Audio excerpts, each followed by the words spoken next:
Right, so we have non-stop bad news regarding the iMac Pro, so let's delve into it. But first, make sure to like and subscribe for the latest Apple news and rumours, and with that being said, let's just talk in. So unfortunately for us, this information's coming from Ross Young, a very credible source, and so yeah, there's a very low chance this is gonna be bogus. So what exactly does Ross tell us? Well, to begin with, he does reveal the iMac Pro's been pushed back. So over the last few weeks, Ross and other sources have been claiming a spring release is likely for the bigger iMac. Now this was very exciting because every other product at the spring event, like the iPhone SE 3, the iPad Air 5, even the Mac Mini to an extent, is really not that exciting. So this iMac Pro would be the star of the show, and this would be the big release. However, Ross does give us a pretty sad update, and that is a fact. The iMac Pro is no longer releasing in the spring.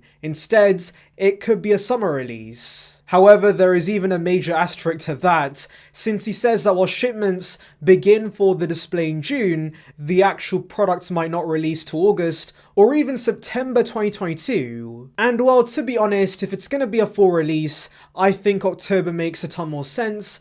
And so yeah, that is a pretty long wait. So now you may be wondering why there's a massive delay for the release. And while Ross Young does not explicitly give us a reason, but I do think he's hinting at one, and that is the mini LED panel on this iMac.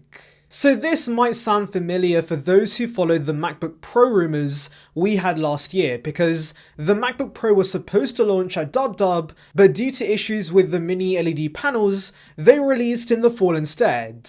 And while making a larger version of these mini LED panels is gonna be pretty tough, and so I can see that being the main reason behind the delays. In fact, Ross Young in his tweet does mention a compromise of sorts Apple's making with the panels on the iMac that could be due to supply issues. And that's regarding the mini LED backlight and the number of dimming zones we're going to see in this iMac, because apparently it's going to be fewer than the iPad Pro and the MacBook Pro. Now in case you're wondering, the dimming zones are the number of individual lights that illuminates the display, so more of these means that each of these zones could be smaller and more precise, which does reduce the blooming effect and also improves the contrast ratio of the display. And so yes, ideally with a larger display we do want more dimming zones, but it seems that due to high cost and also maybe supply issues, Apple's going to reduce the number of dimming zones. Now yes, I know some of you guys might point out, the Pro display only has 576 dimming zones,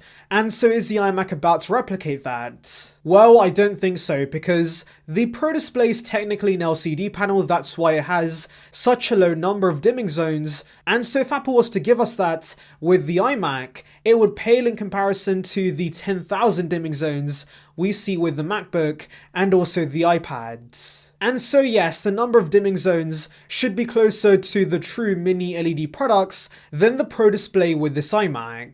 So yeah, that's all the bad news, guys, but tell me in the comments below, when do you think this iMac Pro is going to launch? Anyways, thank you for watching, guys. Make sure to like and subscribe for the latest Apple news and rumours. Check out the video in the card above on details regarding Apple's VR headsets, and on that note, I'll see you guys in the next one. See ya, peeps.